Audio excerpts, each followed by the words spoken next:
Okay, welcome back to the Investigative Journal on this June 4th, 2015 day on our calendar. I'm your host, Greg Anthony. You're listening to FirstAmendmentRadio.com, and you can listen to my show every evening from 6 p.m. to 7 p.m. That's Monday through Friday at FirstAmendmentRadio.com. And you can get all the replays at my website called ArcticBeacon.com. Now, the last 4 days, I've spent time discussing September 23rd, 2015, its significance to the occult, its significance to the power elite who control this world, and the significance to you, the listener. And is something going to happen that's going to drastically change your life on that day or the days to follow? Well, I believe our life has been drastically changed already. I've seen it occur. I guess I've been on this planet at this particular juncture of my life a lot longer than a lot of people. I can remember when I first started this quest towards the truth, I was a young journalist and really didn't know much about anything. All I wanted to do, though, was to get at the truth, and I knew the only way to do that was to ask questions and to realize that I had been miseducated. And what I mean by miseducated was that at the particular time in my college days, I wasn't blaming the system. I wasn't blaming anybody else but myself for allowing myself to be miseducated. And the reason that I did that was because I was caught up in the life of America, just like many of us baby boomers back at the time when life was it seemed a bit different. But I realize now that behind the scenes, much of what we talk about today was in the planning stages. And even before I had set foot on this earth, the New World Order and the New World Religion was busy trying to get us to the point of total control. And that's really what's happening today. And, there's many things going on. The reason I did this show on September 23rd was to put the words of journalist Seymour Hersh. You've probably heard of him now. He did a big story in mainstream news, if you haven't heard it, about how the capture of Osama bin Laden and his killing was a complete hoax. And the mainstream came down hard on him and said something like, well, in the past, he did some really great stories, but he's kind of gone off the deep end now. But Seymour Hersh a long time ago said this. He said, this was after 9/11. Seymour Hersh stated that we've been lied to about 9/11 and NASA. They've all lied about everything. Now, that's a quote from him. And so the reason I did this story on September 23rd is to show you how we've been lied about, not only with 9/11, not only with, I spend a lot of time, let me just do an aside here. I spend a lot of time talking about the ecumenical movement, about how Christian ministries are being persecuted in this country. I use the Tony Alamo ministry as a perfect example. And I've talked about him many times, and I'm going to do a show either tomorrow or Monday again, because I think it outlines exactly what they have planned for the rest of Christians. Now, yesterday I got into a discussion with Nicholas, who runs this radio station, and we got into an interesting discussion about what the powers that be have planned for us. And he was concerned. He thinks that the major thrust is going to be a financial crisis. And I agree with him in a certain respect. But I think that we can't overlook the fact that these people like to torture people, not only by taking all the money away from them, but actually doing it, actually getting their kicks out of blood and killing people. And so I think it's going to be worse than that. You can take all my money away, but that's not good enough for them. Oh, it's one way to pare the population down to 500 million. It's one way to get control, but I think there's a lot more to this. I think it's a triumvirate, like I said yesterday, of both military, financial, and spiritual new technology that will bring us to they want to bring us to our knees. Now, listen to this. To prevent any kind of independence, the New World Order has been started all over the planet for years and years and years. I can look back in the 1800s to stories, people warning us about this. 1700s. You go back to the Protestant Reformation, and you see all this kind of control constantly. These same forces working together now because they want to make sure that for people who won't accept this, they won't be able to do anything. Not even fish or hunt. Not even eat properly. Because, you know something? Everything is going to be traceable. And if you keep in mind that the New World Order, this thing we call the NWO, is a worldwide dictatorship. And they do it in many different forms and names. For example, they can have a dictatorship using the word democracy. They can have outright dictatorships. And you can't forget that this dictatorship, which I believe is centered in Rome, London, and the U.S., will do everything possible to make sure they will in a position to control anybody everywhere on this planet.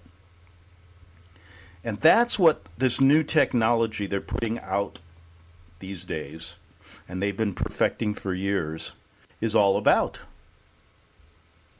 And that's why September 23rd has a big significance, because if you look at how they use Hollywood, if you look at how they make their cryptic statements and how they communicate, that date is important. Now, is something big going to happen? Like I said yesterday and in the days previous, it could come in many different fashions. I've just tried to show you the possibilities, and they're amazing, aren't they? When you really start thinking about the control they have over us at this particular juncture in our life, and we have no one else to blame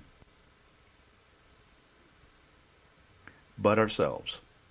And the reason I say that is I'm not going to put the blame on all of these, saying that the human race is damned, so on and so forth. All I'm saying is we haven't taken the time to understand it. Now, in America, we are the ones that have the best chance because we have the time.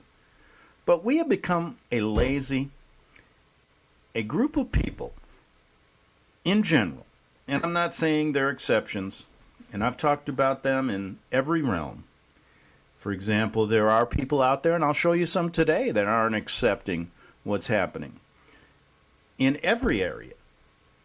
I've come across it in every area that I've researched. From the beginning, when I was in Rome in the 80s, to this day in 2015.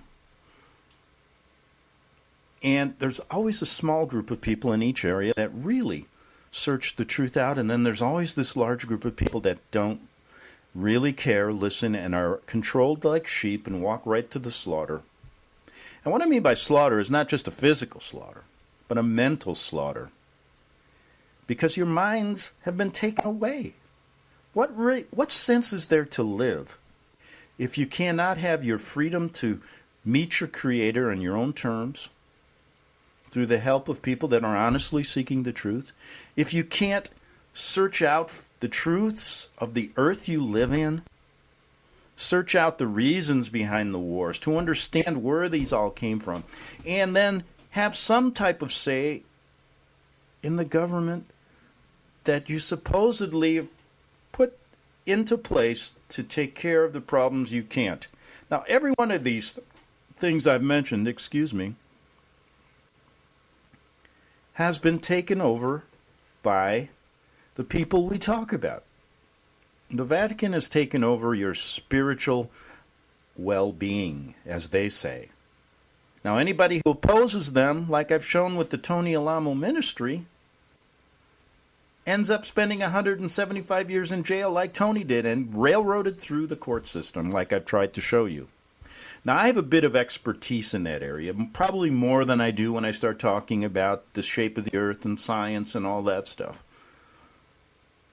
But common sense has to have something to do in the criminal justice system as well. And when you look at the Tony Alamo case, you'll see he was framed because he came out and told you who the Antichrist is, who the reformers in the Protestant Revolution told you who the Antichrist is, and that's based in Rome and the Vatican. And then he showed you their secular activities and how this satanic organization, and that's what it is, has spread throughout the world for exactly what we talked about. Then, when you start looking at some of the political prisoners, and he is one too, but he is there for his strong beliefs. And I've had, it is amazing when I talk to the people in his ministry and how they've been railroaded and the good they used to do for people. You know something I knew when I knew those people, and I still know them today. I know that if anything ever happened and I needed a bite to eat or I needed a hand, they would do it, no matter how persecuted they are. And that's one reason why they have been persecuted, because they search the truth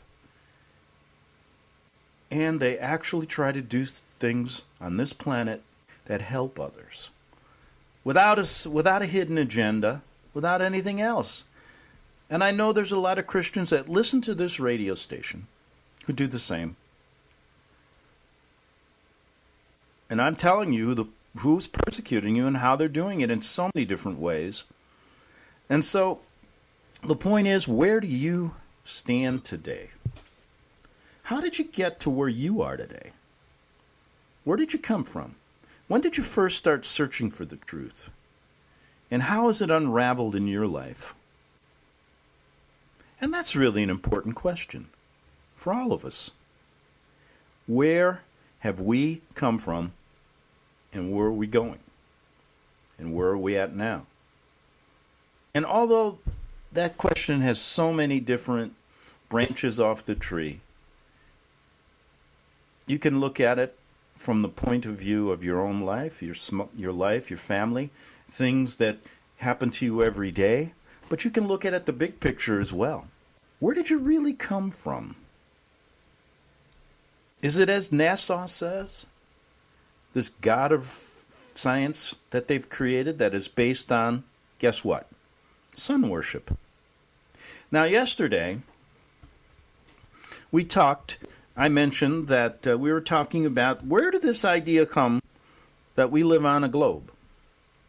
And I said it came from a Polish scientist. And this is the first time I'm going to say, maybe those Polish jokes were right, because if you're going to believe that guy, what you're believing is this, and if you do a little history on him that hasn't been rearranged, you're going to find, now I'm Polish too, so don't worry about it. I have a right to make fun of my own origins. Now,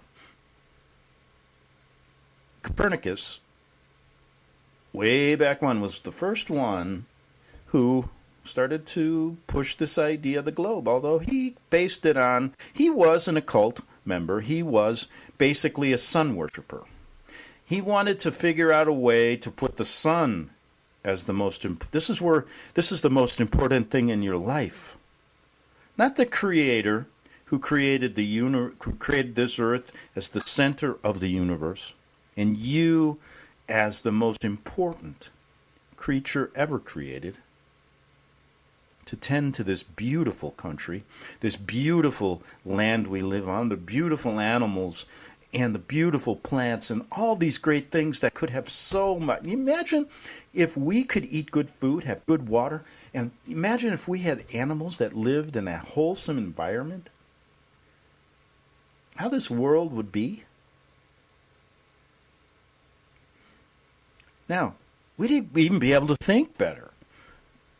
Because they've figured out that if you're ill, if they can control your mind, if they can do it through, the body and the mind must work together. And if they can take away the nutrients that keep your brain healthy, that'll also help them to control you, as well as using their electronic weaponry like they've done on protesters, peaceful protesters. They clog their brain so much they can't think anymore, so they can't protest. The point I'm trying to get at is that Copernicus based his teachings on pagan worship. He was and he wasn't even going to bring this up until he died. He had to go into the grave. He wasn't sure about it, but they flew with that idea. And then if you really look at it, it was the Church of England that took over and created this globe that we have. And then as the years went by, the Vatican playing its double game, it's playing both sides of the coin. When the old days used to persecute people for saying the earth was round, and they said, it's flat. Now they're the biggest proponents of the universe. They have even named a telescope Lucifer. And if you look at the Jesuit astronomy, they're the biggest of all. And all of it is based, and I think what they decided was that, let's all get everybody to worship the sun. Not only in our masses, and you see all of their rituals. I grew up as a Catholic. I know it, exactly what they do. But let's do it in science, too. Let's push this not only on the 1 billion people that follow us. Let's push the sun god to everyone. And that's exactly what they are doing. What I said yesterday regarding much of what NASA does, much of what Vatican does, is all the same.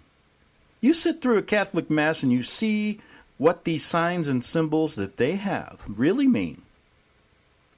Then you will understand the hoax. Now, if you look at NASA, and we're going to do this in the second half hour with a few little tidbits to whet your interest, to go and research all of this stuff, because there are people out there putting some good stuff out regarding the hoax of the Catholic Church. You can find, something I know. I said earlier, how did I get to where I am today? How did you get to where you are, searching for the truth? Well, I started out believing everything, but I knew something was not right, and so one little building block led to another. And since I was a naturally inquisitive journalist, it was maybe a bit easier for me. I had a little more time than most people. And so I decided, let's start where I was at the time in Rome. And boy, didn't realize that I was right there with the head of the snake.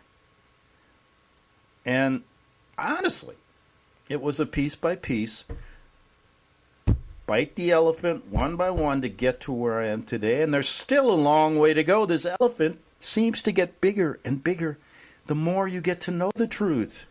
And there's more to bite off, and there seems to always be more. And where does it lead? It leads to the most beautiful revelation of all. That you are not alone. There are people out there who understand this, and there is something better than just being a speck in this universe. That our planet is just one of millions and not really that important, and we came from this Big Bang theory. And every time I think of that stupid TV show they have on with all these young kids. I mean, it's ridiculous. The Big Bang Theory, it's a show. Why don't they put a show on how God do a sitcom on how God created us and how important it is? Oh, they can't do that. What I'm getting at is that you will find that the more you bite this elephant, the bigger it gets, and the more you got to keep biting at it. And the more you will find out that what you're doing is valuable, and who you are is valuable, and this planet is valuable, and whether it is round like some Christians believe, and or flat like others, we will one day understand it. And I will bet that if you research this enough, you will see that, I'm going to say one little thing, that most everything that comes out of NASA's mouth, and what, for example, I could prove right now that we don't have satellites up there in 3 or 4 minutes. Will it do any good? No, because many people still believe that. But keep searching, you'll see. And I can show you that GPS is not coming from satellites, but is basically a triangle of radio signals that all kind of meet together. And GPS was created from ground and is still on the ground. But will it do any good? Oh, it does some good for me, because it gives me one little more bite off that big elephant. One little more thing to realize that there's so much more to find out. In every area I've spoke about. The more I research the Tony Alamo story in Christianity, the more I see the truth opposed to the Vatican's double talk. Some things that I would have never considered in 1980. When I talk about the military, ISIS, all of these things, the war on terror that they've created, you begin to bite that elephant and understand who's creating it, how it comes from Rome, London, and America, and how they can manipulate it to make you believe otherwise, thus creating huge conflicts, millions and millions of deaths, just like they've done throughout the ages, from the Inquisition and even prior to that. And just like they're going to continue in the future. And that's really what this is all about. Now, the question becomes, who are you in this? Most people are just going to say this is crazy. What we're doing here isn't important, and I am going to, there's a few things the government needs to be corrected. We can do that by getting new congressmen in. We can do that by, and they're going to go on believing the lies and basically never get to where some of you are out there, and that is on this path of truth that never ends. And although it may seem lonely, I assure you it isn't. I felt that way many times. But somehow, some little spark, something made me realize I'm not. And for each of us, it could be different. But let's, in the next half hour, look at some of the things just really quickly regarding why I think that satellites don't exist, and a few other things about NASA. Back in 3 minutes. Hear it first on FirstAmendmentRadio.com and FirstAmendmentRadio.net.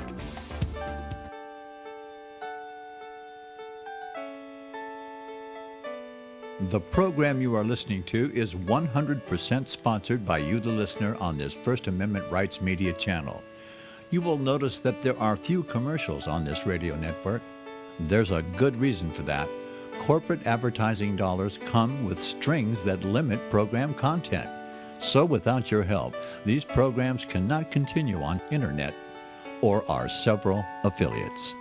If you benefit by the educational law programs, we ask you to give.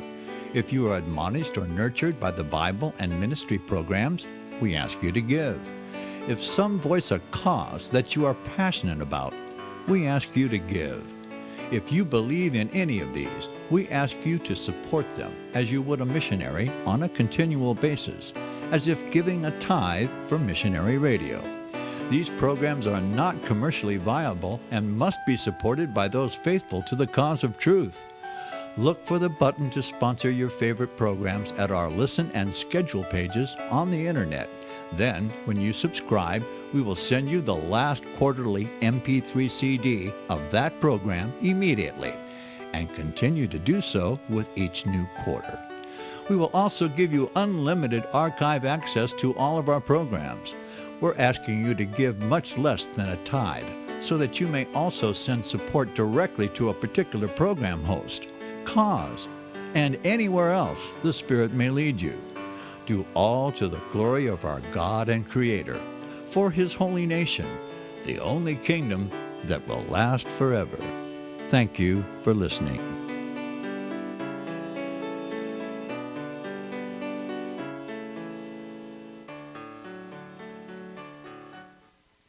Since the beginning of time, kings have sought it, nations have fought for it. It has been traded, it has been borrowed, it has been purchased, it has been stolen. There's a reason for it. To secure the blessings of liberty to ourselves and to our posterity, invest with the security of gold and silver. Call Discount Gold and Silver Trading at 1-800-375-4188 or visit discountgoldandsilvertrading.net. Listen to Financial Survival with your host, Melody Cedarstrom, right here on FirstAmendmentRadio.com at 4 p.m. Eastern or 1 p.m. Pacific Time. Visit discountgoldandsilvertrading.net or call Discount Gold and Silver Trading at 1-800-375-4188. Toll free, 1-800-375-4188. Okay, welcome back to the Investigative Journal for this second half hour on this June 4th, 2015 day on our calendar. And I'm your host, Greg Anthony. You can catch my show every Monday through Friday on FirstAmendmentRadio.com from 6 p.m. to 7 p.m. That's Pacific time. Now, what I'm going to show you in this half hour is by no means meant to be the definitive statements on any of this, or even the total amount of research that's done on it. What it's basically doing is going to whet your interest a little bit to understand what Seymour Hersh told us, that journalist. He said, NASA has been lying to us about everything. And so we're going to start out with something I find quite interesting. Now, many people believe that the space station exists. Many people believe that when they show you pictures of the astronauts, with their hair up, they play this game with their hair. Most of the guys have really short cropped hair because if you're in zero gravity, your hair can't be just flattened down. Now, when you start looking, and what I'm going to play for you is just a very short 1 or 2 minute clip from Chris Cassidy, who was supposedly in the space station way, way above us, which he's not, but he tells us exactly where he is. He makes a goof. I think it's a student asking him some questions, and he makes a goof. He's asking him. He tells where he lives in Maine, but then he tells us where he's broadcasting from. Now, when you look at this picture, it looks like it could be. It's about the size of an airplane, refitted, and probably that's what it is. And when you start really researching and looking, and it's hard to do on a radio show, so you got to go out there and get all the pictures that a lot of these amateur researchers who basically, I think they're professionals. They do a better job. At least they're getting at the truth, where all these professionals on TV, whether it be news, weather, whatever, sports, they all are basing their life on lies. These false lies based on a pagan, sun-worshipping hierarchy. That's what it is. And the question I always ask, look at the flag on the UN. It's a flat earth. Now, I'm not saying that's the shape, but I'll tell you, we don't know yet.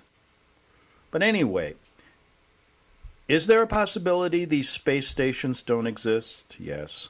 Is there a possibility when these astronauts do these fake interviews that they're really not in space? Yes. And, they're always like sitting, they look like they have harnesses on.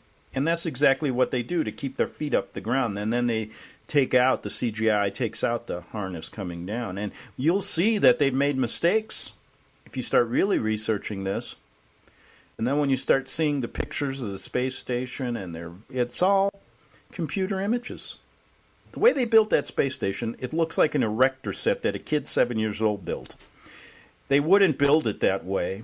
And one of the things I always questioned was they're always doing these outside repairs. And that's for show. That's like movies. They could, if they're so smart, they could put all those things that need to be repaired inside of the vehicle. But anyway, this particular little video here, which I'm just going to play the audio, is real quick, and it's going to show you how Mr. Cassidy, who's supposedly in space, tells us where he really is. So let's listen, and hopefully I'll get the volumes right. Hello, my name is Bailey. This question. Do we have anything here? What was high school like for you? I don't know if we have any volume. Well, it was the 1980s, so the music was different, the hairstyle was different, the clothes we wore were different than today, but probably in 5 or 10 years it'll be the same. And in school, I was just like you, probably all of you there. I tried my best. I didn't always succeed, didn't always do well, but I put my best effort into school. Math and science were kind of my favorite subject. I didn't really like English in reading too much, but I've since grown out of that, and I enjoy reading now. And I played a lot of sports. And all of that happened in a little town called York, Maine, across the United States from where we're talking to you right now. Okay. Now, you had to catch that. I think the first part of it. What?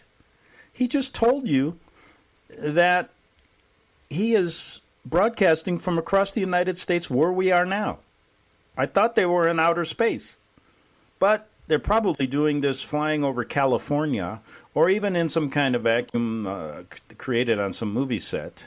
And he told you that. Now, when you look at the pictures of these three guys, they can't be in space.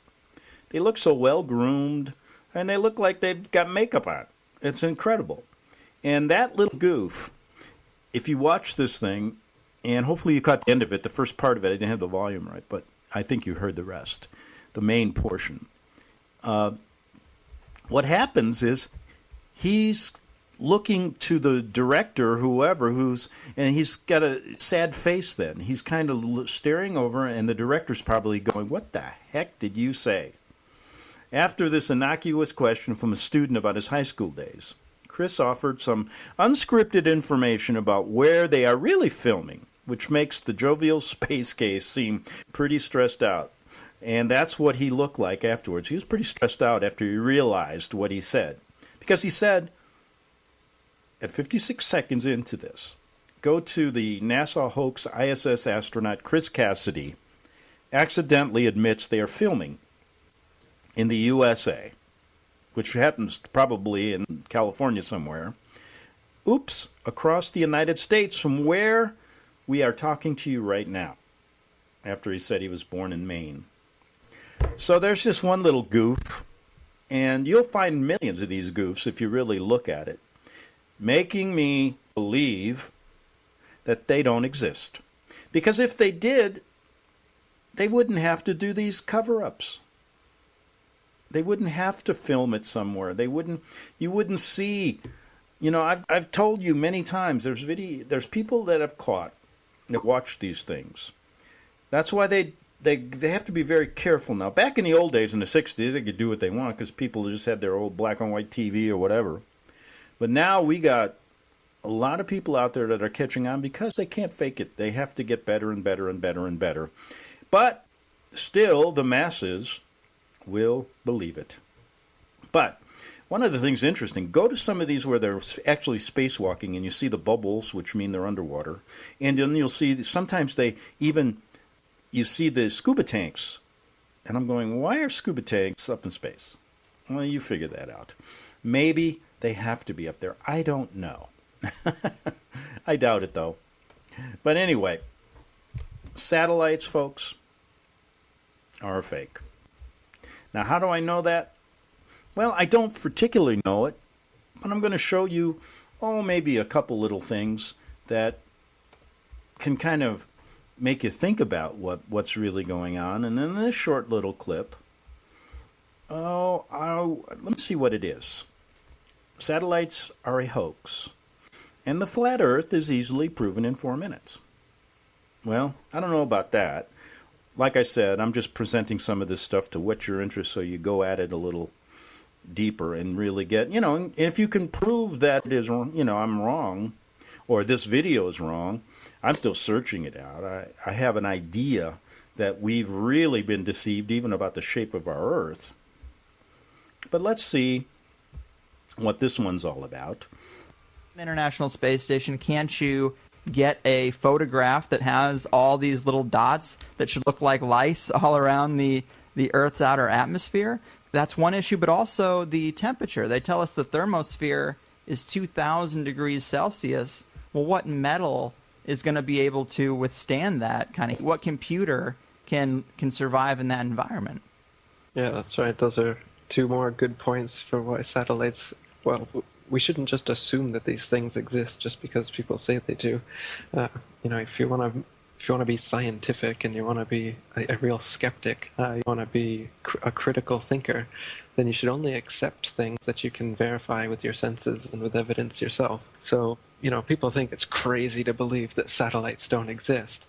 But really, it's crazy to believe that satellites do exist when you have no evidence and can never verify it for yourself. Just like these space programs and space telescopes and all these other things that we will never confirm. As far as we know, if I go up on a plane and I jump out, I'm coming back to Earth. Doesn't matter how high I go. I'm not going to start floating at some point like they claim happens, and has to happen if there are satellites out there. But as you said, if you look at the pictures of satellites and pictures that these satellites are supposedly taking, they're all CGI. The satellite itself is...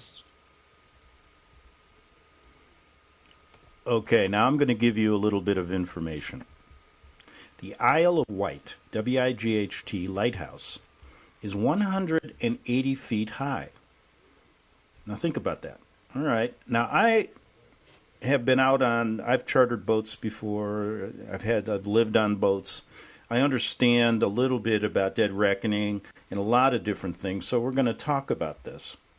Now, if you remember, if I go back, I'm going to go back and tell you what this is, okay?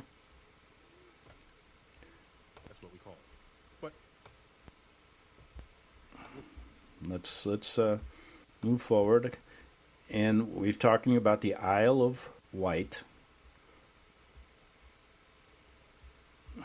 And we're going to get to that in 1 second. And what I'm getting at, if you just use your common sense a little bit, you will see what I'm talking about.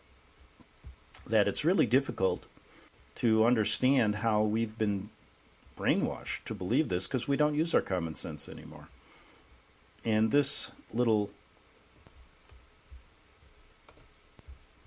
example will show you. The Isle of Wight is a lighthouse.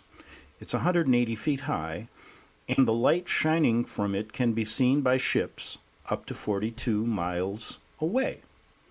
Now, with the circumference of the Earth that we're given by NASA at 40,075 kilometers or 24,901 miles, the lighthouse should be 996 feet below the horizon, and yet it's not. Can somebody please explain that to me? And like I mentioned the other day, the first time I ever thought about this was when I was diving off La Jolla, and my goggles would be at the ocean level, and I could see for miles and miles and miles, and everything just looked flat. But I had to believe NASA, didn't I? Now, here's another one that's interesting to me. They said the sun is somewhat 300. Now, you got to understand, these people worship the sun. That's the basis of their satanic worshiping and their child sacrificing and all the stuff that still goes on today. They say, at one point they said it was 391,200 miles away. They weren't quite sure. The next century, and one of these researchers Johannes Kepler, decided it was actually 12,376,800 miles away. Isaac Newton, that sun-worshipping man himself, once said, "It matters not whether we reckon it 28 or 54 million miles distant, for either would do just as well." Doesn't sound like he knows what he's talking about. Now, if you know what a sextant is, this is really perhaps where the sun is and how big it is. The sun, using a sextant, is 32 miles in diameter and approximately 4,002 miles from our flat Earth. Interesting, huh? Now, the point being, are you going to believe what I just said, or are you going to believe the liars at NASA? I'm saying don't believe any of them. Try to figure out for yourself, or there's some information going back hundreds of years that's quite interesting on studies done on whether the Earth is round or flat. And, really, Einstein, he came up with this theory of relativity to disprove the flat Earth. And he had to think of anything possible to do it. And his theory makes absolutely no sense when you think about it. And is that a way to go about research, to disprove something, and you're going to find any way possible, no matter if it makes sense or not? Or are you looking for the whole truth and nothing but the truth? That's why he won all those Nobel Prizes and all that crazy stuff, and I have no respect for that name. And when I hear Einstein, I hear flunky. I used to hear, oh, he's a hero, a genius. All right. But why don't we move a little farther and just preface this. I'm going to play this for the remainder of the show. And what I want to do here is just give you some information that you, in the next 10 minutes, and I'll play this again. But let's say that I've found that you got to research this a lot, and there's a couple controlled opposition people out there spreading a lot of videos. I'm trying not to play those. But you got to take it in with a grain of salt, because they do the same things that Alex Jones does with the news we talk about, with the New World Order. So let me play this, and hopefully I get the right volume for you. And you're going to understand a little bit here. This one talks a little bit about the thermosphere and really why it's impossible for these satellites and even for us to get into space. And I think even in the Bible, didn't it say somewhere, and I'm sure some of you Bible readers will tell me, didn't God or Jesus say something? I think it was, he said, no man has ever been to the heavens. Now, who are you going to believe, him or NASA? When they tell you they're traveling, well, listen to some of the information about what's really up there. Get straight to this. Going for you. Satellites are fake. Satellites don't exist. I know you guys are going to have a problem with it. I know you're going to grab your ergonomically designed keyboard, throw on your black gloves with leather patches with the tips cut off, put on a miniature gear on your index finger, and become a keyboard warrior. This is what you guys do. But I've been doing the research. You guys have been telling me that there is a Hubble Space Telescope taking pictures of stars. You've been telling me that astronauts are in the International Space Station. This is what you guys have been saying. Don't tell me you haven't been telling me this. Let's go into this thing here now. Now, let's go into the layers of the atmosphere. We have the troposphere, stratosphere, mesosphere, thermosphere, and the exosphere. Now, the satellites are supposed to be in the thermosphere. Thermo is dealing with heat. Now, how hot are we talking? Okay, well, according to Wiki Answers, the temperature goes from 600 degrees Celsius to 2,000 degrees Celsius. I don't know if you know how hot that is, but that's as hot as a blast furnace. We're supposed to believe that they have these machines in the thermosphere, where the temperature goes up to 2,000 degrees Celsius. This is what we're supposed to believe. Some people might have thought that the higher we go up in the atmosphere, the colder it gets. Well, that's not the truth. According to them, it gets hotter, as we can see here. This is the troposphere, stratosphere, mesosphere. And then we go all the way up here. It gets hotter and hotter. So someone has to explain to me, how do you have satellites in the hottest layer of the atmosphere? I'll wait. Now, I want to just draw something here. As you can see, this is the ISS. It's from 330, somewhere around here, to 435. The Hubble Space Telescope is around 559 kilometers up. The satellites, they say, are from 120 to 35,000 kilometers, all the way up. Guys, this is absurd. The melting point for steel, aluminum, titanium, gold is around 2,000 degrees Celsius. So they would be melting. If you really think of it, the satellites will become balls of flame. It would become a comet. They're moving at 17,000 miles an hour. And you have supposedly 26,000 satellites in space. This is what they said. But yet and still, they're telling us that we have things looking like this. Look at this. Does this look hot to you? This is gold, and come on, guys. This is ridiculous. Anywho, this is how satellites would actually look at the temperature that they're telling us the thermosphere is. They're telling us that thermosphere is from 600 degrees Celsius to 2,000 degrees Celsius. This is how it would look.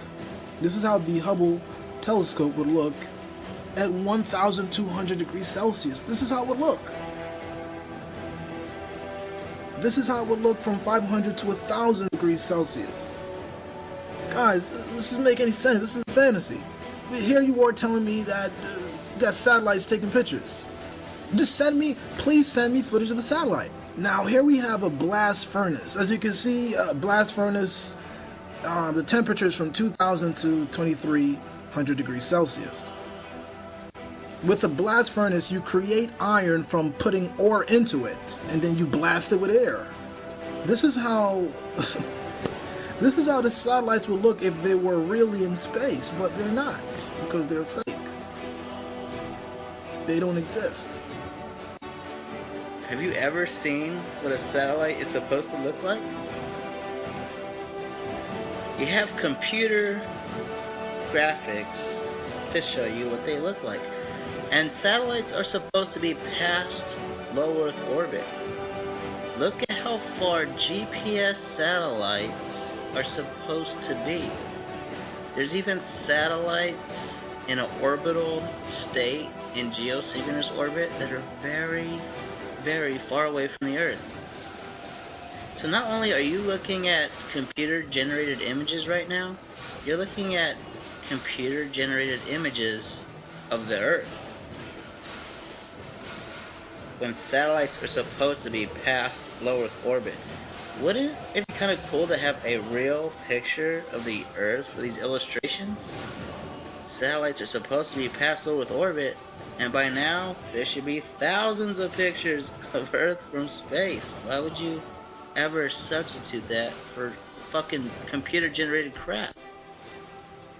Why are billions of people okay with these images and the lack of photos of Earth from space? Why can't we have a real picture of the Earth that is not supposed to be a composite? Why can't we have that? NASA gets billions of dollars. Is that really too much to ask?